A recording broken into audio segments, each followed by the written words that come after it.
মনের মুকুর গল্প পাঠের আসরে আমার সমস্ত প্রিয় বন্ধুদের জানাই সাদর আমন্ত্রণ। মূল গল্পে যাওয়ার আগে আমি আপনাদের বলবো যে এই গল্পটি যদি আপনাদের ভালো লাগে তাহলে অবশ্যই একটি লাইক দেবেন ও গল্পটি শেয়ার করবেন। আর যদি চ্যানেলটি এখনো সাবস্ক্রাইব না করে থাকেন তাহলে সাবস্ক্রাইব করে দেবেন। এবার তাহলে মূল গল্পে আসা যাক। আজকের গল্প বিশিষ্ট সাহিত্যিক নারায়ণ গঙ্গোপাধ্যায়ের একটি খুব মজার গল্প। গল্পটির নাম হনলুলুর মাকুদা। শ্রদ্ধানন্দ পার্কে আমি বেশ নরম গলায় গান গাইতে চেষ্টা করেছিলাম। এমন দেশটি কোথাও খুঁজে পাবে না কো তুমি। আর টেনিদা বেশ উদাস হয়ে একটার পর একটা চিনেবাদাম চিবিয়ে খাচ্ছিল। ঠিক সেই সময়ে পাশ থেকে কে যেন গলা খাঁকারি দিয়ে বলল, চেয়ে দেখি লম্বা চেহারার একটা লোক, গায়ে রংচটা হলদে মতন একটা পুরনো ওভারকোট, পরনের তালিমারা ট্রাউজার আর গাল ভর্তি এলোপাথারি দাড়ির সঙ্গে এক মুখ হাসি, দাঁতগুলো আবার পানের ছোপ ধরা, ঠিক একরাশ কুমড়োর বিচির মতো মনে হলো। লোকটা আবার বললে, আমি প্রতিবাদ করছি, এর চাইতে ভালো দেশ পৃথিবীতে অনেক আছে। টেনিদার চিনেবাদাম চিবানো বন্ধ হয়ে গেল। আচ্ছা লোক তো মশাই, আপনি বাঙালি হয়ে বাংলাদেশের নিন্দে করছেন? না, আমি বাঙালি নই, আমি ভারতবর্ষের লোকই নই। তবে কি বাঙাল না পাকিস্তানি? না, আমি হনলুলুর লোক। হনলুলু? টেনিদার গলায় চিনেবাদাম আটকে গেল। আর আমি কাকের মতো হাঁ করে চেয়ে রইলুম লোকটার মুখের দিকে। বার কয়েক কেসের এসে টেনিদা সামলে নিলে, তারপর বললে, জালিয়াতি আর জায়গা পাননি স্যার। দিব্যি বাঙালি চেহারা আপনার, চমৎকার বাংলায় কথা বলছেন, আর আপনি বলছেন আপনি হনলুলুর লোক। তাহলে আমি তো ম্যাডাগাস্কারের লোক, আর এই প্যালাটা ও হচ্ছে আফ্রিকার গরিলা। আমি তখন দারুণ প্রতিবাদ করে বললুম, কক্ষনো না, আমি মোটেই আফ্রিকার গরিলা নই, বরং তোমাকে অস্ট্রেলিয়ার ক্যাঙ্গারু বলা যেতে পারে। গাল ভর্তি এলোমেলো দাড়ি আর কুমড়োর বিচির মতো দাঁত নিয়ে আবার হেসে উঠল লোকটা। বললে, ছি খোকারা, নিজেদের মধ্যে ঝগড়া করতে নেই। আমি হনলুলুর লোক কিনা জানতে চাও? তোমরা অ্যানথ্রোপোলজি পড়েছ? আমরা বললুম, না, ওসব পড়িনি। পিথেকান্থ্রোপাস ইরেকটাসের কথা কিছু জানো? আমরা আঁতকে উঠে বললুম, না না, আমরা ওসব জানি না। ও, সেই জন্যই বুঝতে পারছো না, এসব পড়লে টড়লে জানতে। বাঙালি আর হনলুলুর লোকের চেহারা একই রকম হয়। গোটা ২-৩ কটকটে নামের ধাক্কাতে আমরা কাত হয়ে গিয়েছিলাম। তেমনি বোকার মতো চেয়ে রইলাম লোকটার দিকে। লোকটা তেমনি বলে যেতে লাগলো, আর বাংলা শিখলুম কি করে? আমি হচ্ছি ওয়ার্ল্ড ট্যুরিস্ট, অর্থাৎ ভূপর্যটক। আর জানোই তো, ট্যুরিস্টদের দুনিয়ার তামাম ভাষা শিখতে হয়। ও, আপনি সব ভাষা জানেন? টেনিদা নড়ে চড়ে সোজা হয়ে বসলো। আলবাত। আচ্ছা, জাপানি বলুন তো। কাইদুচি নাগাসাকি হিরোহিতো উচি মিরো কিচিকিদা। বুঝতে পারছো? আমি বললুম, পরিষ্কার বুঝতে পারছি। আচ্ছা, একটু জার্মান বলুন। বলতেন যেন কুলতুর ক্যাম্প ব্লিৎক্রিগ গট ইন হিম্মেল। টেনিদা বললে, আরে খুব ইন্টারেস্টিং তো, ফরাসিও নিশ্চয়ই জানেন। লোকটা মিটমিট করে হেসে বললে, আফাঁ তেরিবেল মজুর মাসিও সেল বো প্লে কাস কেসে।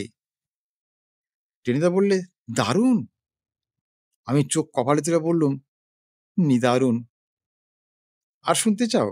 না স্যার, এতেই দম আটকে আসছে। আপনার নামটা জানতে পারি? আমার নাম? আমার নাম ম্যাকাদিনি বেনিহেতো অ্যাসপারাগাস ডি প্রফান্ডিস। কি সর্বনাশ! লোকটা তালিমারা ট্রাউজারের পকেটে হাত পুড়ে বেশ কায়দা করে শীষ দিল একটা। বললে, আমাদের হনলুর নামগুলো একটু লম্বাই হয়, আর তোমাদের বাঙালি নামে কম কিসে? এই তো একটু আগে এক ভদ্রলোকের সঙ্গে আলাপ হলো, তার নাম নিত্যরঞ্জন দত্ত রায় চৌধুরী। টেনিদা মাথা চুলকে বলল, যেতে দিন স্যার, কাটাকাটি হয়ে গেল। কিন্তু অত বড় নামে তো আপনাকে ডাকা যাবে না, একটু শর্টকাট করতে পারলে। আচ্ছা আচ্ছা, ম্যাকাদিনী বলো। তোমাদের বাংলা মতে ম্যাকু বাবুও বলতে পারো। আমি বললুম, "আচ্ছা মাকু বললে হয় না?" "হ্যাঁ, তাও হয়।" লোকটা একগাল হাসল। "মাকুদাই বরং বলল আমাকে। বেশ একটা ভাই, ভাই সম্পর্ক হয়ে যাবে। আর জানোই তো, এটা বিশ্বপ্রেমের যুগ।" টেনিদা বললে, "নিশ্চয়ই। এখন চারিদিকেই তো বিশ্বপ্রেম। তা মাকুদা, আপনি কিন্তু আমাদের প্রাণে বড্ড ব্যথা দিয়েছেন।" মাকুদা বললে, "দিয়েছি নাকি? গট ইন হিম্মেল! কখন দিলুম?" "এই একটু আগেই।" তেলা গান গাইছিল, "এমন দেশটি কোথাও খুঁজে পাবে নাকো তুমি।" আর আপনি ফস করে বলে বসলেন যে আপনি তার প্রতিবাদ করছেন। মাকুদ আমাদের পাশে বসে পড়ল এতক্ষণে। তালিমারার ট্রাউজারের পকেট থেকে একটা বিড়ি বের করে সেটা ধরিয়ে নিলে। তারপর বললে, "আফাঁ তেরিবল!" মানে, "আমি খুব দুঃখিত। মাত্র ৩ দিন আগেই আমি জাপান থেকে এসেছি কিনা, সেখানে যে আদর যত্ন পেয়েছি, তার কথা যখনই মনে পড়ছে তখনই ভাবছি, হিরিসিমা কুচিকিদো, অর্থাৎ কিনা, আহা! সে যেন এক স্বর্গ। তাই নাকি? কি আর বলবো তোমাদের?" এলোমেলো দাড়িতে ভর্তি গালটাকে ছুঁচলো করে নিয়ে মাগুদা চোঁ করে বিড়িতে একটা টান দিলে। "প্রথম যেদিন জাপানে পা দিলুম, কাউকেই চিনি না। সবে ২ পা পথে বেরিয়েছি, হঠাৎ ২ জন লোক আমাকে স্যালুট করে বললে, 'ইসিকিমা কিচিকিচি!' মানে, তুমি কি বিদেশী?" আমি বললুম, "উচি, উচি।" মানে, হ্যাঁ, হ্যাঁ। লোক দুটো বললে, "ওকাকুরা আসাবুরো।"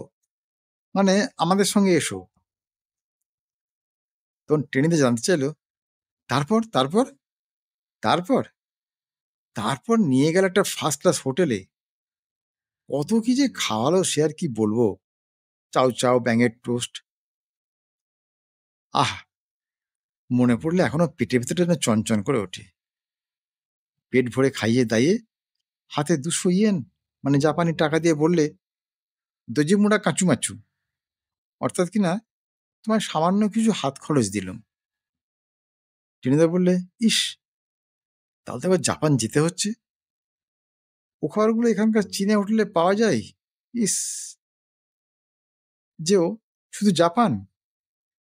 যেই ফ্রান্সে গেছি, অমনি এক ভদ্রলোক বোঁ করে তার মস্ত মোটরটা আমার পাশে থামালেন। বললেন, 'মসিও, ভেনেজ আবেক মোয়া।' মানে, আমার সঙ্গে আসুন। গাড়িতে তুলে নিয়ে গেলেন তার মস্ত বাড়িতে। তারপর কি যত্ন, কি খাওয়া-দাওয়া! বললেন, 'আ তু দো লাং।' মানে, ফরাসি দেশ দেখবেন? 'প্রদত্ত ত্রা মেসা।' মানে, আমার গাড়ি করে যত ইচ্ছে ঘুরুন। আমি বললুম, "টেনিদা, তাহলে তো ফ্রান্সও একবার যাওয়া দরকার।" টেনিদা বললে, "হুম, ও কাল পরশুর মধ্যেই বেরিয়ে পড়লেই হয়। সে পরে ভাবা যাবে। কিন্তু মাকুদা, বাংলাদেশে এসে..." মাকুদা শেষ টান মেরে বিড়িটা সামনের একটা ঝোপের মধ্যে ফেলে দিলে। উধাস হয়ে বললে, "বাংলাদেশ হচ্ছে ১ নম্বরে গেফাঞ্জেন, মানে অতিশয় বাজে জায়গা। ১ কাপ চা তো দূরের কথা, কেউ একটা বিড়ি পর্যন্ত অফার করে না হে! বিদেশি টুরিস্ট, হনলু থেকে আসছি, আমার দিকে একবার কেউ তাকায় না পর্যন্ত। কাল এক ভদ্রলোককে জিজ্ঞেস করতে যাচ্ছিলুম, ট্রামটা কোন দিকে যাবে? যেই বলেছি স্যার, তিনি এক লাফে ৭ হাত সরে গিয়ে বললেন, 'হবে না বাবা, মাফ করো।' কেন? আমি ভিখিরি নাকি? মাকতার চোখ জ্বলতে লাগলো। Same, same. আমি আর টেনিদা একসঙ্গে বলে উঠলাম, সেম, সেম। মাকতা তেমনি জ্বলন্ত চোখে বললে, আমি দেশে গিয়ে একটা ভ্রমণ কাহিনী লিখব। পৃথিবীর সব ভাষায় সে বইয়ের অনুবাদ হবে। লাখ লাখ কপি বিক্রি হবে তার। তাতে লেখা থাকবে, বাঙালিতে নচ্ছার, মানে গেফাঞ্জান। বাংলাদেশ যদি খারাপ, মানে লসা মোতে, মানে ইতিপুরা তাকাহাচি। মানে, এই পর্যন্ত শুনেই আমাদের বাঙালির রক্তে আগুন ধরে গেল। দেশকে অপমান, জাতির নামে অপবাদ। টেনিদা হঠাৎ গর্জন করে বললেন, থামুন দাদা, আর বলতে হবে না। বাঙালি পরিচয় এখনো পাননি। পেলা? ইয়েস টেনিদা। পকেটে হাউ মাচ? ৳১০০ আছে। একটা পড়ার বই কিনবো ভেবেছিলুম। পড়া? এখন চুলোয় যাক পড়া। জাতির সম্মান বিপন্ন, দেখতে পাচ্ছিস না? আমার কাছে একটা ৫ টাকার নোট রয়েছে, কাকিমা তেল সাবান কিনতে দিয়েছিল। কিন্তু ন্যাশনাল প্রেস্টিজ যদি চলে যায়, কি হবে রে তেল সাবান দিয়ে? চল মাকুতে আমরা এন্টারটেন করি। সমস্ত বাঙালি জাতির পক্ষ থেকেই বইয়ের টাকা দিয়ে মাকুতাকে এন্টারটেন করা। মাকুদার কথা শুনে বুকের ভেতরটা একবার আঁকুপাঁকু করে উঠল। কিন্তু দেশ এবং জাতির এই দারুণ দুর্দিনে কিসের দুঃখ, কিসের দৈন্য, কিসের লজ্জা? মানে আমরা ঘুচাবো মাতোর কালিমা, মানুষ আমরা, নহি তো মেষ।